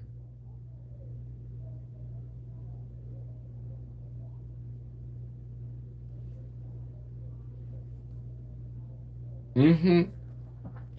One of the biggest things that I respect about the story of Jesus is that Jesus never, while he was walking the earth, he was never the face of any mega institutions during that time. Like he didn't align himself with any of that. I'm sure he shared space with them. I'm sure he would preach to them and talk to them and would and wouldn't shade them. But in scripture, he is not aligned with any big institution during that time. He is aligned with the people. He is aligned with those who are struggling. He's aligned with those who are sick, with those who are, he's not aligned. He's not the face of any organization. He only becomes that after his death.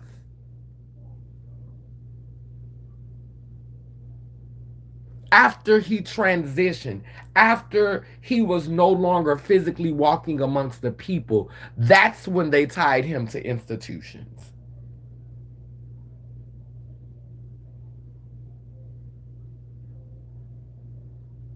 And if Jesus is not real, it's really happened to somebody. It's happened before. It's not a made up story. They might be making up the name, they might be making up what the person looked like, but it's a real story. And reciprocity is a law of the universe. So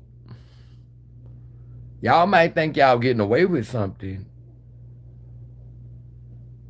but you got to pay for what you bought.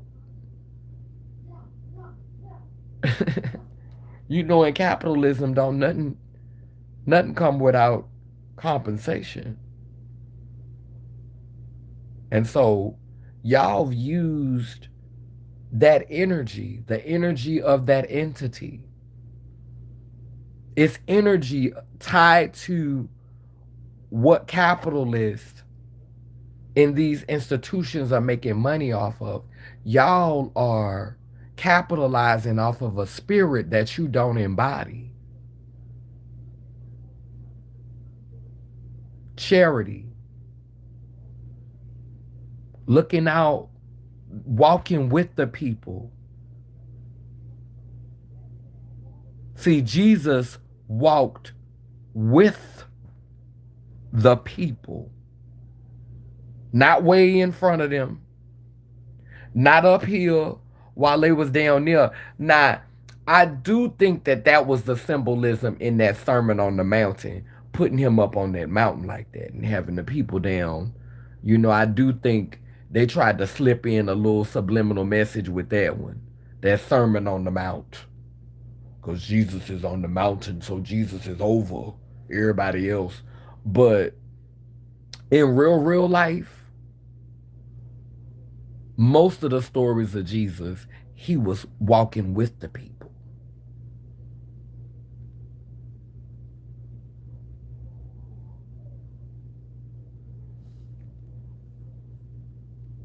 So you can say what you want to say about me. I'm 45 years old. And what, 46 years old, excuse me. 46 years old. And what major institution have I been affiliated that have I been consistently affiliated with for any amount of time?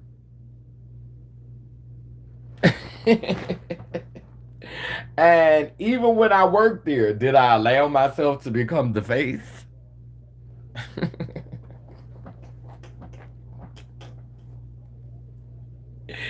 Did I allow myself to become the avatar for that space? Let me stop, because I'm not being messy. Let me stop. Ooh wee. Motherfuckers say that farmer suckers try to make you feel like a failure because you you wasn't thirsty for master's approval.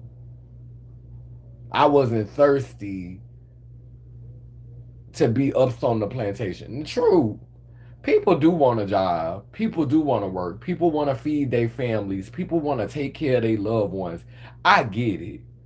And that's why I'm thankful that I didn't have any children that I had to raise from childhood. I ain't gonna never say I ain't had no children, but I didn't have no children that I had to raise from childhood. If I'd had a baby I'd have had to raise from childhood, child, I'd have been right up on, bitch, I'd have been beating you to the plantation.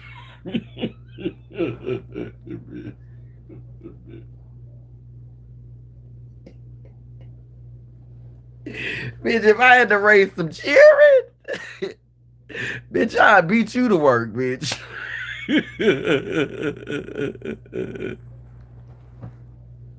Bitch, I would beat you to work if I had to do that.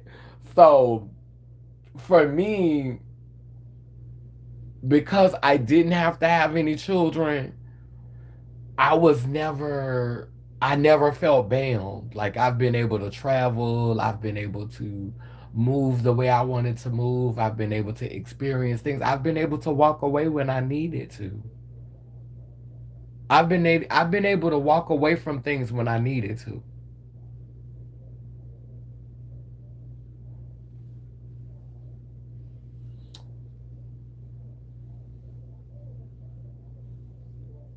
And that's been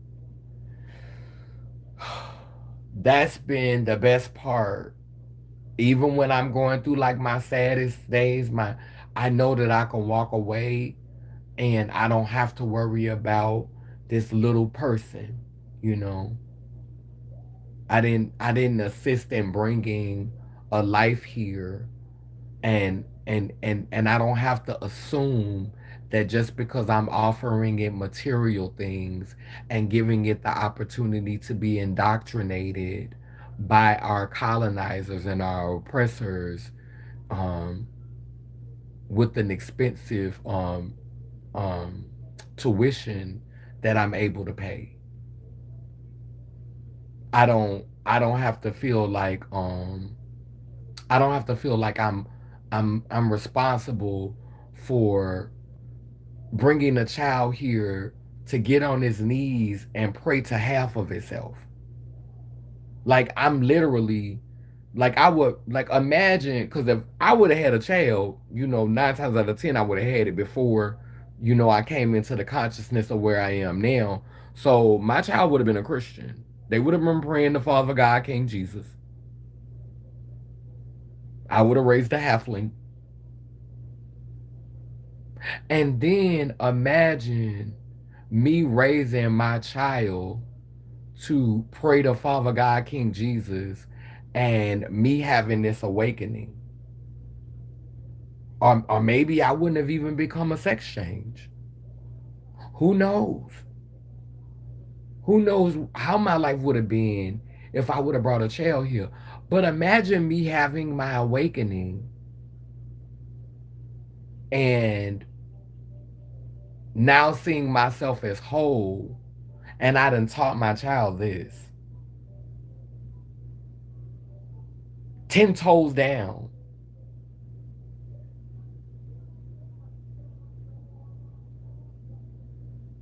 I done taught my child this religion that degrades femininity,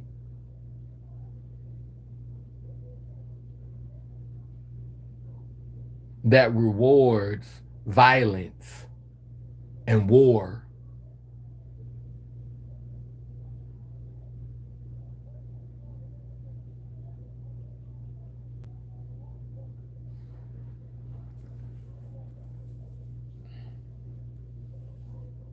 Watching my own flesh and bones get on their knees to pray to a man. And I don't care what you say. When you pray to Jesus, you done a lot of work if you see a black man. Because you could still get on the internet and watch black movies to this day and see a white face behind the preacher in the pulpit.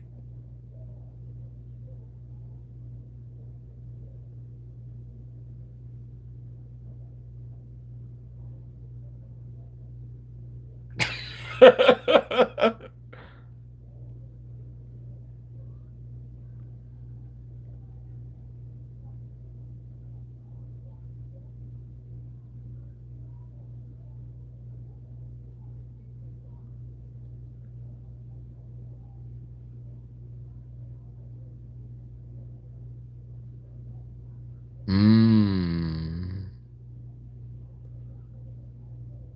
Mmm. Yeah. So yeah, I mean, I had to step away from it. And they said that Dr. Martin Luther King, he really didn't believe in Christianity, but he he practiced it because he went to school. He was a theologian, so he went to school for that. And he struggled with Christianity, and I think some of the world's greatest teachers, I think it's common for them to struggle with the religion that's presented to them as children. I mean, that shows that you're growing when you struggle with an ideology that's been taught to you um, through ancestors who are still um, coming out of a space of trauma. I mean, literally, Willie Lynch is not that long ago. There are people alive walking now who navigated that trauma. And then from the Willie Lynch age, before that, it was generations around who couldn't vote. It was women who couldn't vote. And so we've been enduring the trauma of the last generation consistently on up until now in our trans community, in our queer community. We got, gay people who was beyond, their marriage years when marriage equality was made legal. They was too old to go get booed up. They had to pass their prime.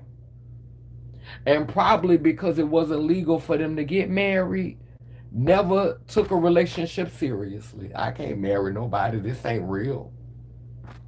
Finna sit up here and play house with you.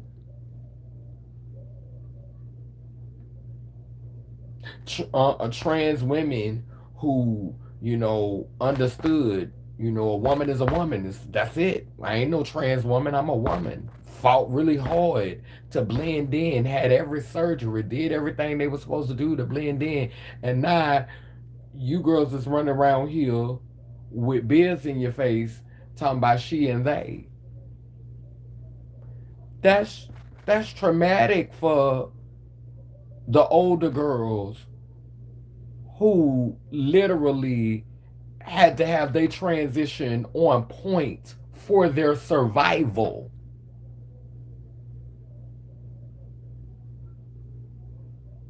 Not because, oh, this is cute or this is trending, because, bitch, I don't want a bottle thrown at me today. Bitch, let me take these moans. Let me laser this face.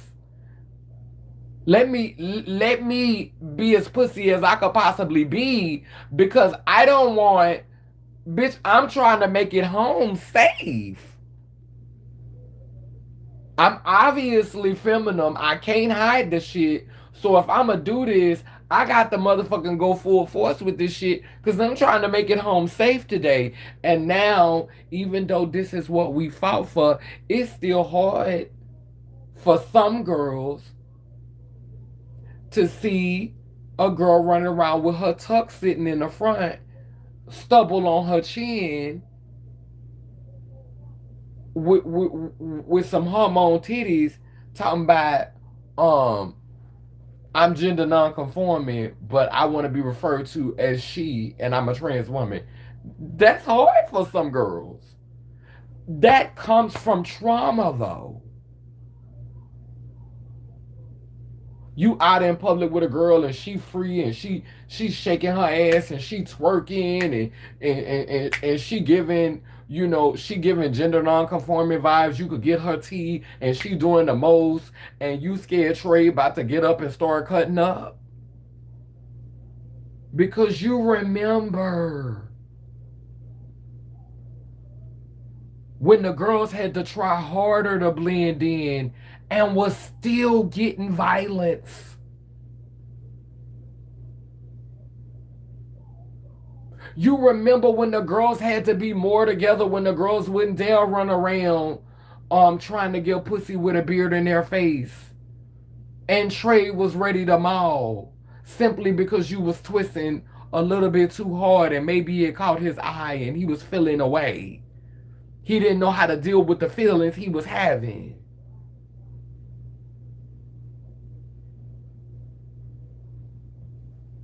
Oh.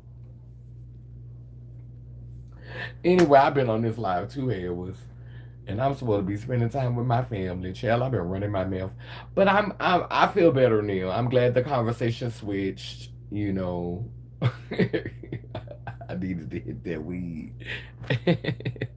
We need more intergenerational conversations on these topics. You're right, and I mean, I want to do that work. I want to do that work because I think that's healing work. You know, because I think, everybody not gonna listen. Everybody's not gonna be here for it, because some people are paid, some people are programmed, they are bred, just like, the stuff that I was talking about earlier. Just like I said, I was bred for fucking, my body was fetishized because I've always had ass, and and I felt like I was groomed for that. You know what I'm saying? But I feel like some people are groomed to be gatekeepers. Some people are groomed to put out messages that sow discord and make people like me, gaslight people like me to look crazy, so people won't sit and listen, because I don't mind you not agreeing with me. You don't have Everybody does not have to agree with me. That's not what it Even the ocean is in conflict. Waves going in and waves going out. The roots on the tree don't all grow in the same direction. You do not have to agree with me. But I guarantee you, if you could sit up here and listen to me talk, and you could really listen to this, I guarantee you, you ain't gonna be no sheep. You ain't gonna be the weakest link. They ain't gonna be able to just come pick you off. Cause this bitch right here, this nigga right here, this person right here, oh, I'm gonna make you think. You will not walk away from this platform just being entertained. You're not just gonna come here and get a laugh.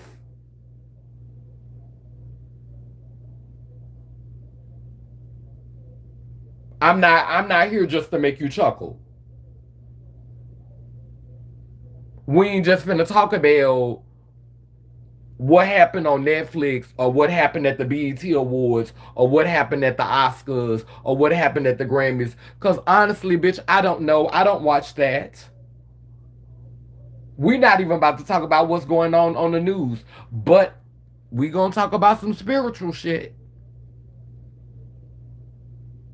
We might even get into some science.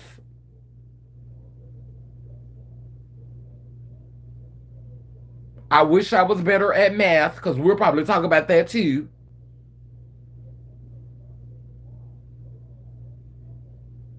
But we not just gonna sit up here and cackle and key hee. We're not. Mm-mm. Nah. So motherfuckers say what they want to say about me. I don't have no people in my life that I'm close with that I could call a dummy.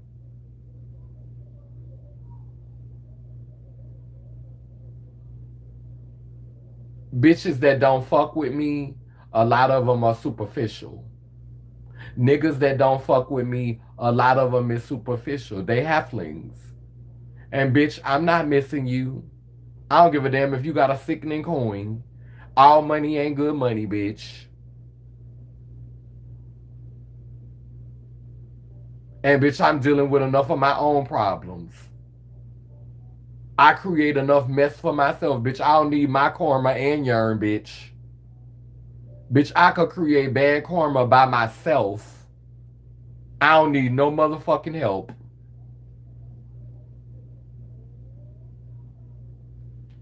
Bitch, I don't need my karma and your karma. Bitch, I ain't. I'm not gonna be shouldering it. I'm not finna be coming around you saving you from shit, using my karma to save you from shit.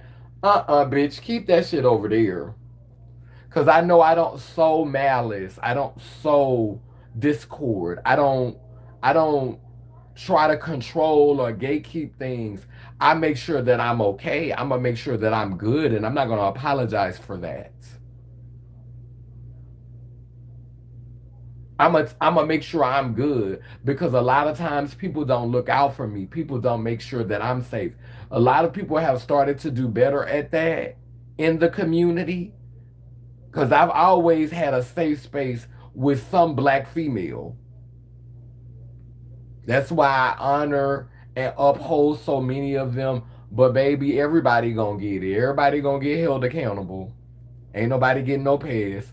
I've had safe spaces with sex changes and black females, and I'm hoping that things will change and that things will expand and get and grow out. But honey, I hold everybody accountable. Myself too. I reason myself down. So I don't know why you think you can't get it.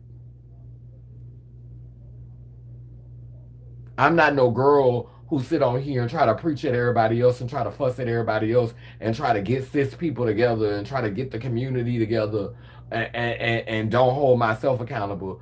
Name some other girls you seen on live that literally just regularly hold themselves accountable. Name a girl because I want to go see her content. Another girl who looked like this or close to it that sits on live and talks about their personal business and hold themselves accountable like I do. Drop her name in the comment section because I've been missing out on this content.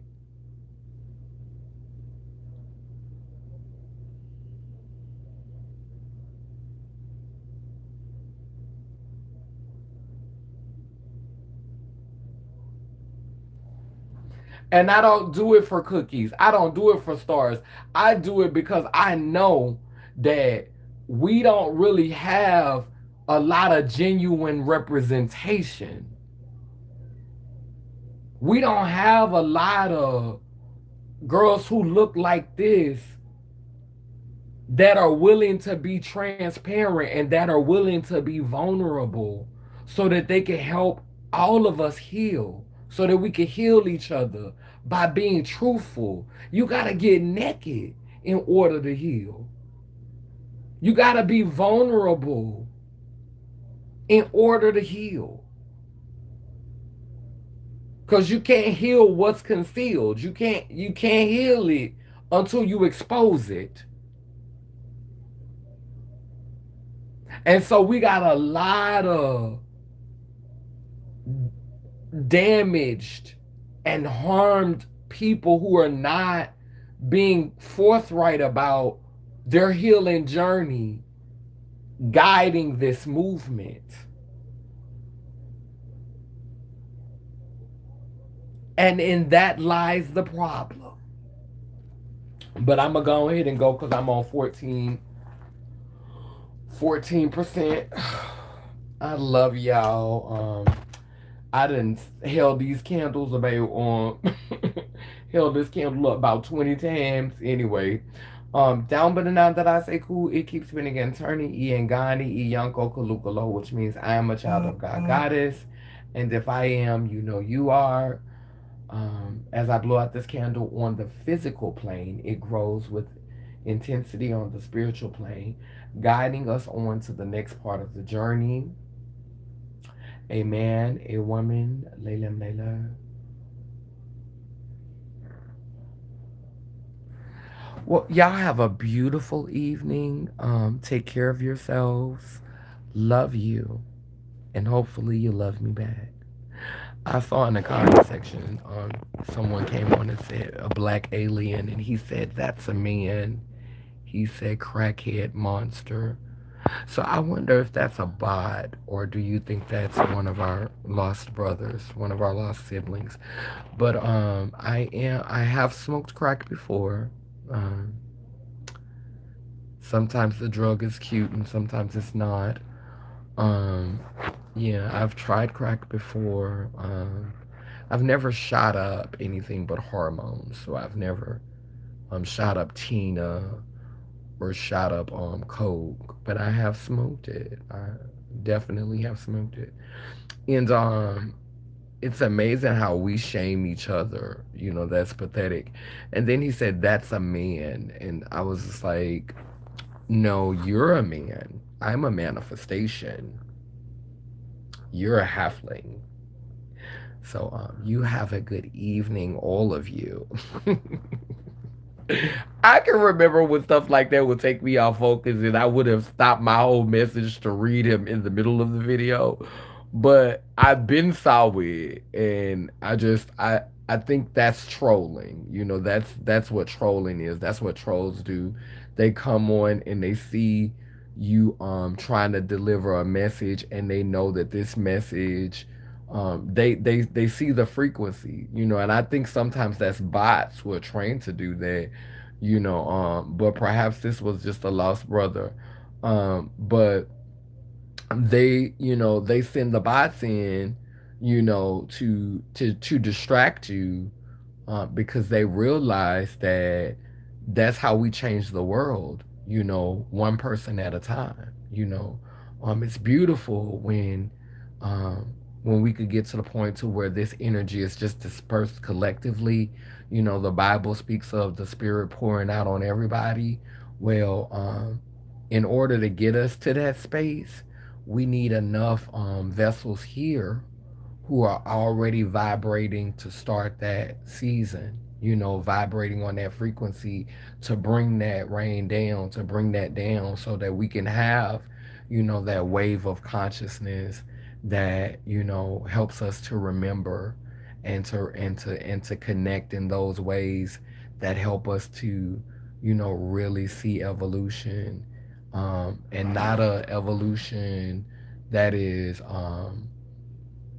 so much tech. Like, I'm not against technology. I'm not against tech. I'm talking on a cell phone.